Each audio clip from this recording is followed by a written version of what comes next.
ॐ कृष्णाय वासुदेवाय हरये परमात्मने प्रणतक्लेशनाशाय गोविन्दाय नमो नमः।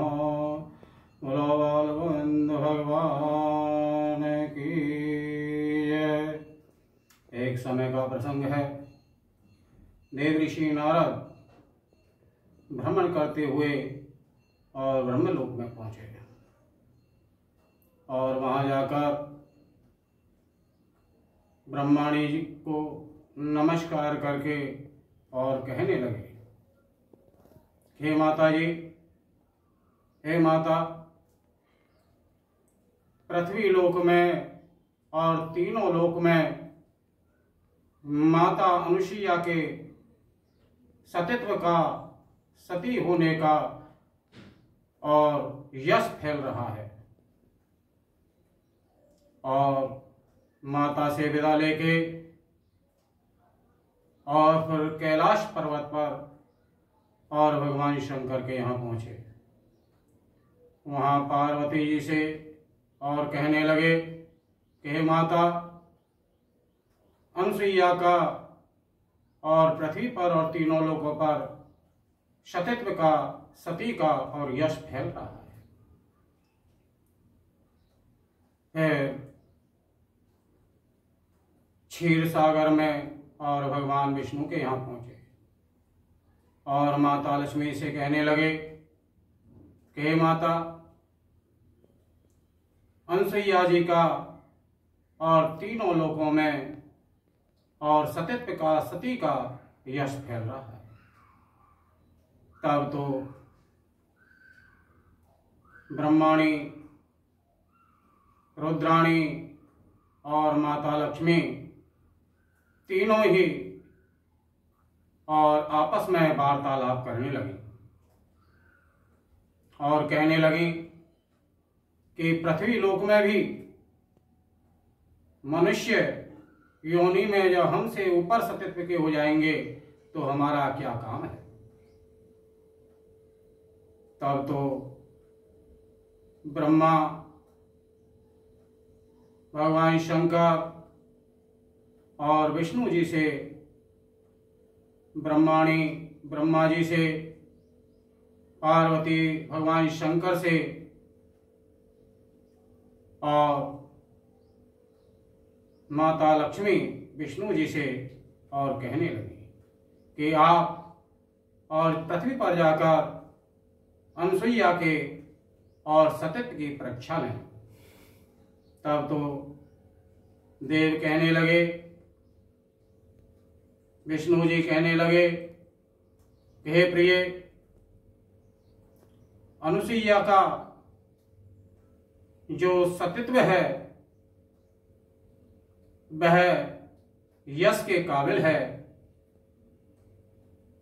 आप इस पर शक नहीं करें। तब तो त्रियाहट तीनों ने जब नहीं मानी तो ब्रह्मा, भगवान शंकर और विष्णु जी और अत्रि के आश्रम पर और आए और वहां भिक्षुक का रूप धारण करके और माता अनुसुईया को टेर लगाई, भिक्षाम देहि। तब तो माता अनुसुईया ने द्वार पर आकर देखा तो माता अनुसुईया बड़ी प्रसन्न हुई और उनसे कहने लगी कि मैं अभी भिक्षा लेकर आती हूं। तब तो ब्रह्मा, विष्णु, महेश के रूप में भिक्षुक कहने लगे, हम इस तरह और भिक्षा नहीं लेते, अगर आप नग्न होकर और भिक्षा दें तो हम भिक्षा लेंगे। तब माता कहने लगी कि भिक्षुको, इस तरह से और भिक्षा मांगने का कोई और तरीका नहीं है। तब भिक्षुकों ने कहा, अगर आप हमें हमारे कहे अनुसार भिक्षा नहीं देंगी तो हम आपसे द्वार से बगैर भिक्षा के ही और लौट जाएंगे। तब तो माता अनसुईया ने उनका सत्कार किया और तीनों को अंदर बुला लिया और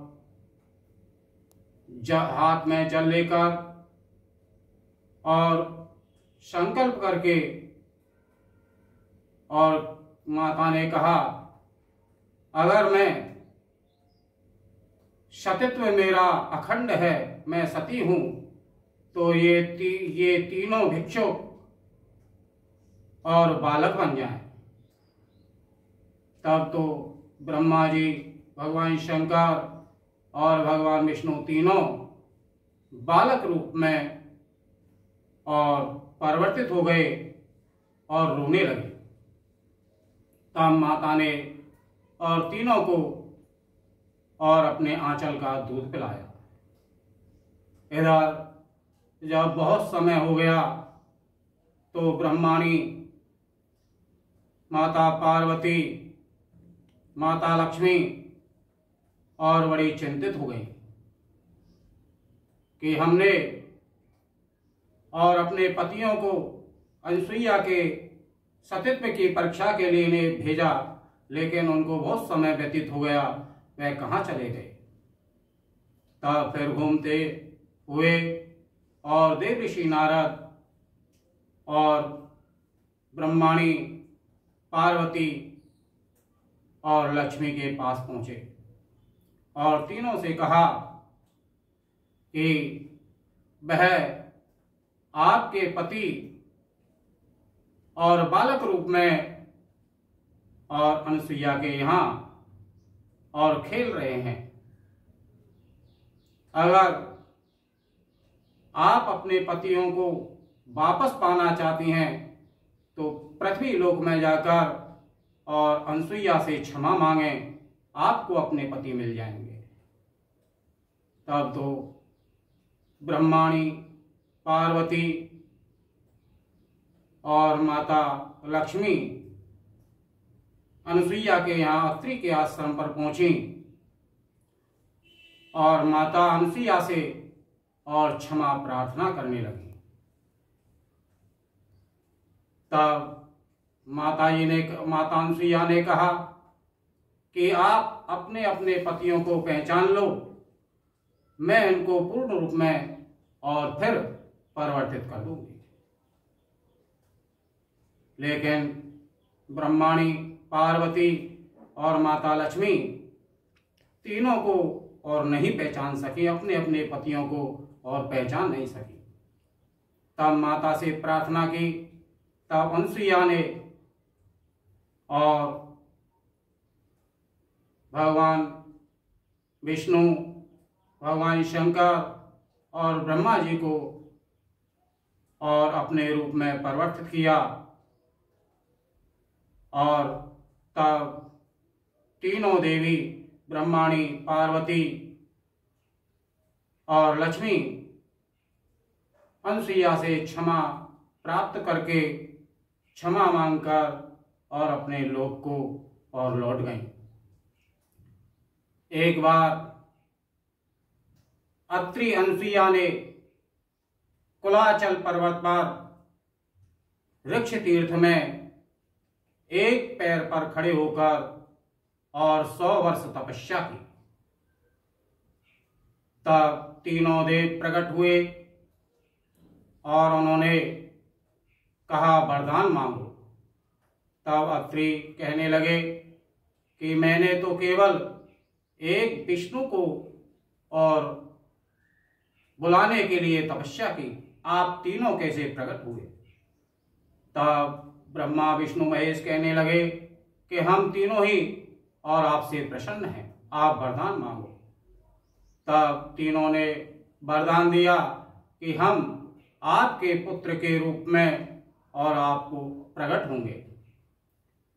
इसी वरदान के कारण और तीनों बालक रूप में और अनसुईया के यहाँ और प्रकट हुए। तब विष्णु के अंश से दत्तात्रेय भगवान प्रकट हुए, शिव के अंश से और दुर्वासा ऋषि और उत्पन्न हुए, और ब्रह्मा के अंश से सोम ऋषि उत्पन्न हुए। बोलो श्री नंदनंदन भगवान की जय, सब भक्तन की जय, सब संतन की जय, हनुमान जी महाराज की जय, सीताराम जी भगवान की जय, राधा कृष्ण भगवान की जय। जय जय श्री राधे